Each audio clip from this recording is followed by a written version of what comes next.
You are now watching, By the Minute, where we highlight unsolved, unidentified and missing cases across the nation. Today we head to Florida. Naples, Florida. June 1, 2016. A man is missing and he could be in 3 different states. Today, we ask our viewers for help in finding him.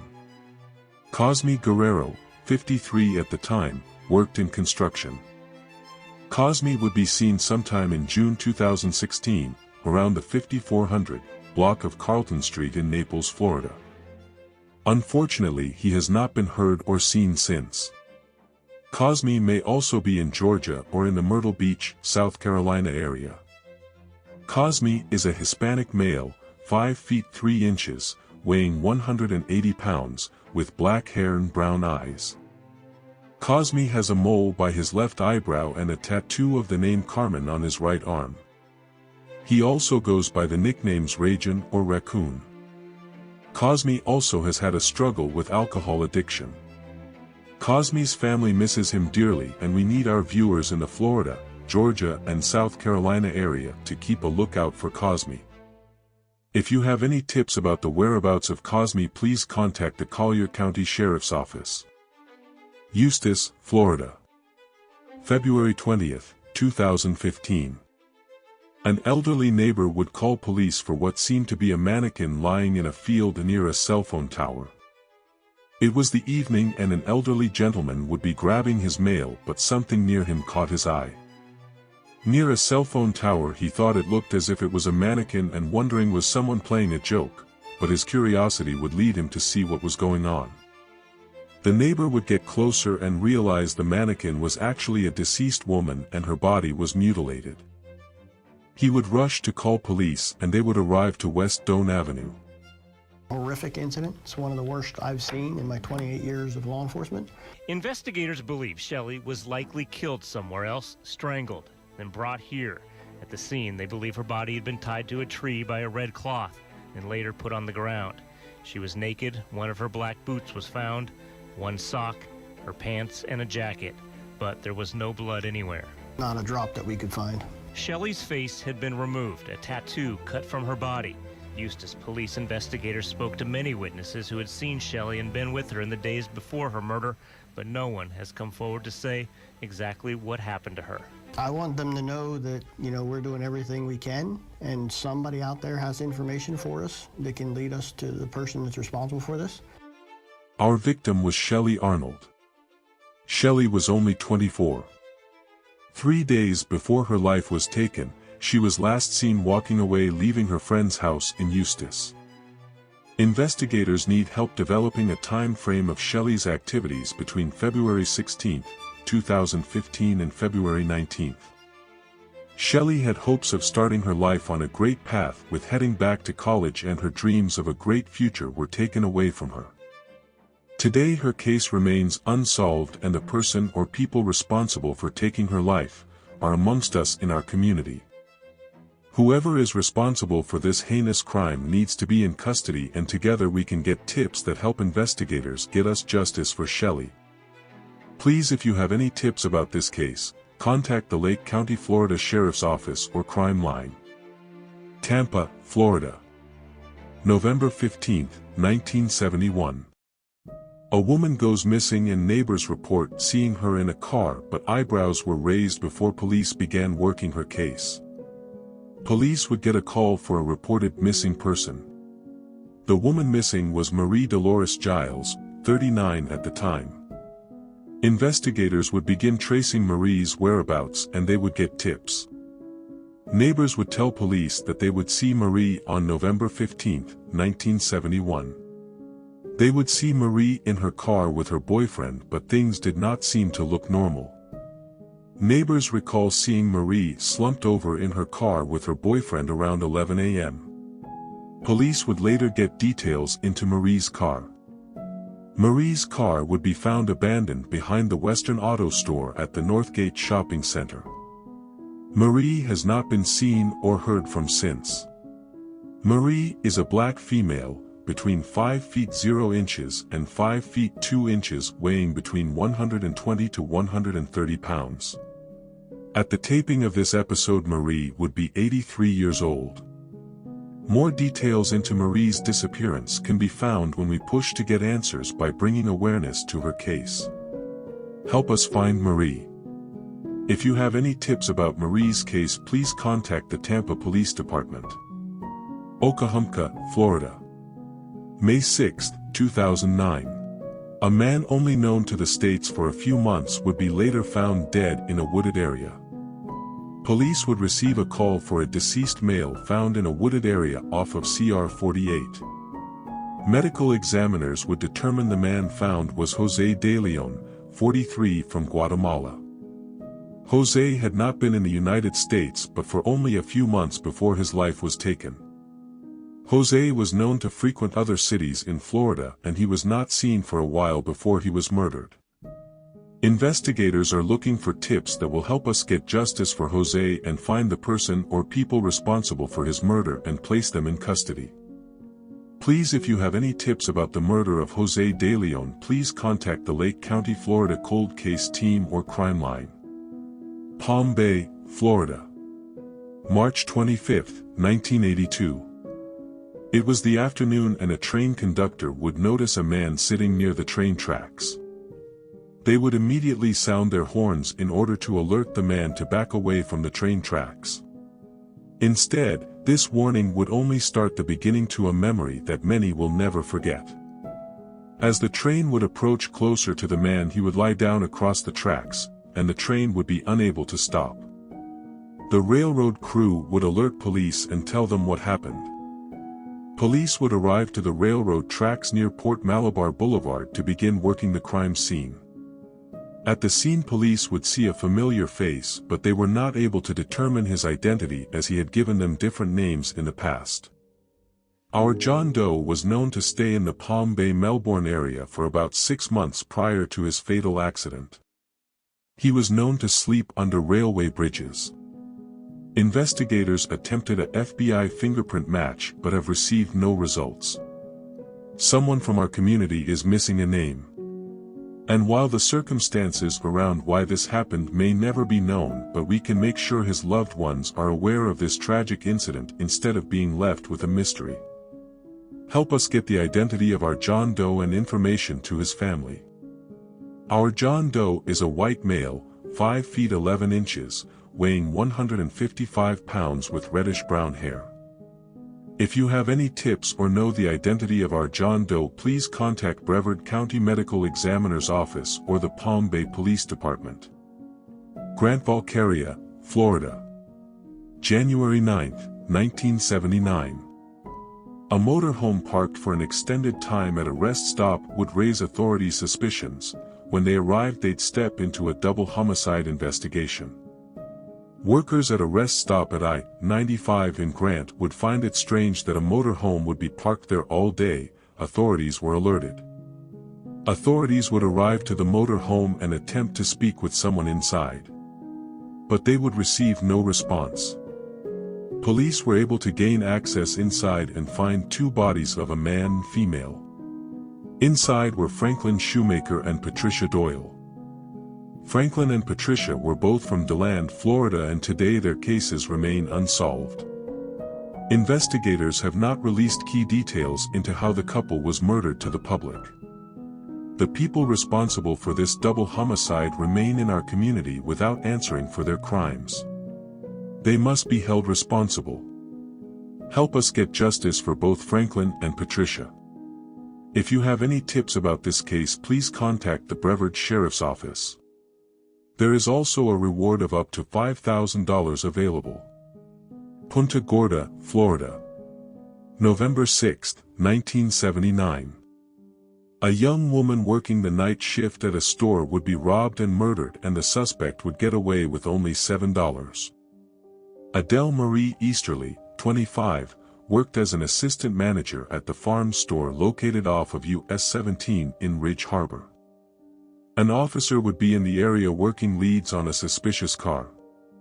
Inside the store, he would begin a homicide investigation. Inside the store, Adele would be found. She was shot twice with a shotgun in an apparent robbery and would unfortunately succumb to her injuries at the scene. The suspect would get away with $7.34. Adele would become an innocent victim, but investigators would gain leads on a suspect. Detectives believe the person behind this crime is now an elderly man. The suspect used to live in Florida but now resides in Kentucky or Tennessee and has now for many years. Investigators know the suspect has shared his involvement in the crime while threatening and committing domestic violence against victims. Police believe that the suspect has been able to get away with capture as he has intimate knowledge of law enforcement practices and curbed his acts. Adele was only 25 years old and working. Her name will continue to be heard across the nation as we, together, help investigators get justice. With tips from the community, we can have our suspect in custody to answer for their senseless crimes.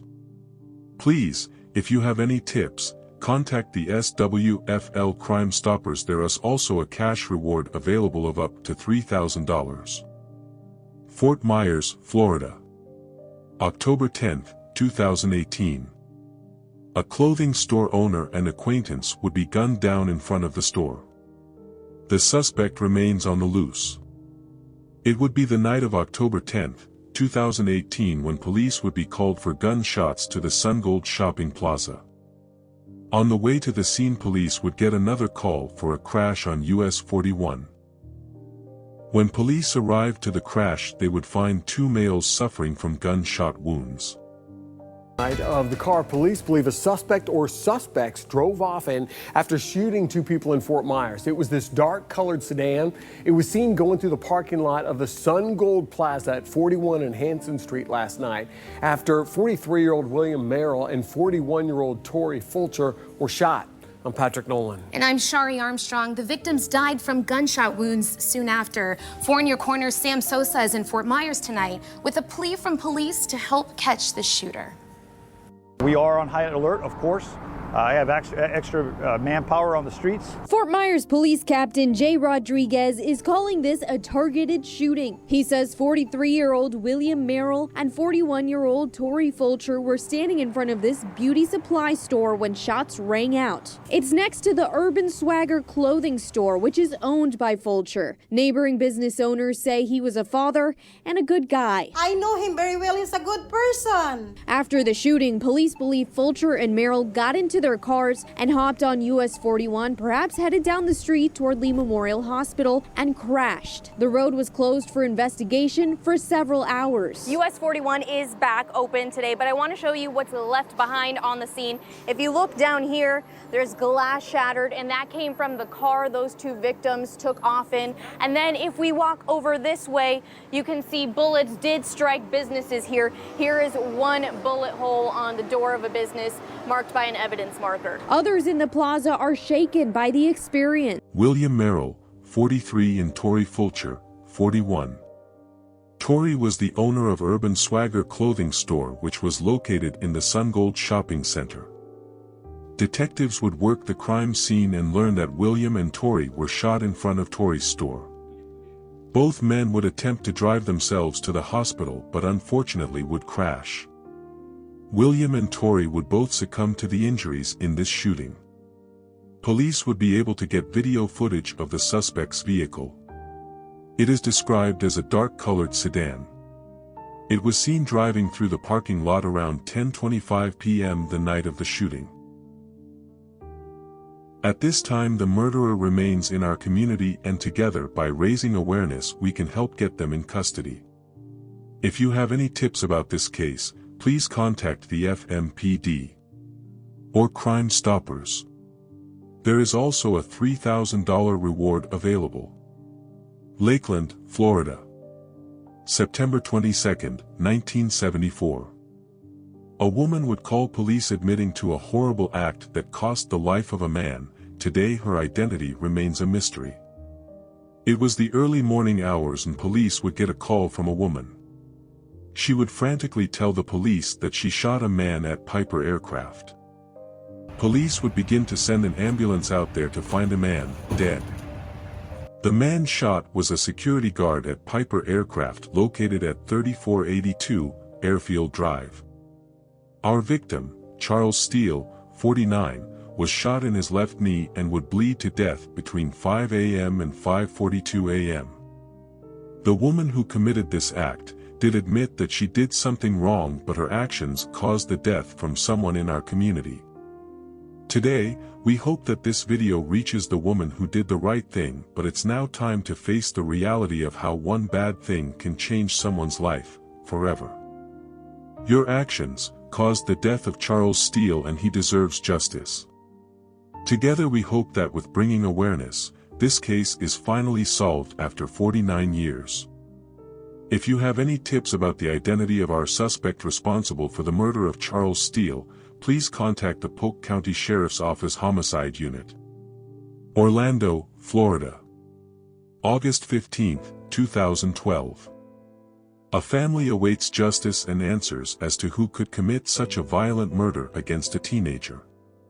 Joshua Johnson, 18, would be leaving Orlando Tech, where he was a student enrolled in a GED program that also allowed him to learn the behind the scenes of making music videos. Joshua was riding his bike back to his grandmother's house on Mabel Avenue and Wilt Street around 4:10 p.m. Joshua's friends would run home to his grandmother's house and tell her that they saw Joshua being taken. His grandmother would call the police and begin a missing persons report. Witnesses in the area said they saw two black males approach Joshua and begin fighting him. The following day, detectives would get information into Joshua's whereabouts, but the circumstances would begin a homicide investigation that many detectives will never forget. Police would be called to a vacant home on the 6700 block of Murdermore Circle in Pine Hills. Firefighters would find a fire at the home, and inside they would find a burned body. The face was unrecognizable. Medical examiners would determine that it was Joshua who was found dead inside the vacant home. Joshua was only 18 and a block away from his grandmother's home before he was abducted, murdered, and his body burned in a vacant home. Investigators know that Joshua's last moments were horrific, and he knew that he would die. The suspects in this case are monsters.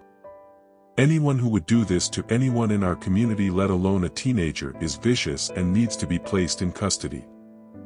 Anyone with information about the gruesome death of Joshua Johnson, please contact Crime Line. Florida, known for its beautiful beaches, resorts and great weather, holds a population of 21.78 million as recorded in 2021. Florida also hosts a travel spot with up to 1 million visitors each year.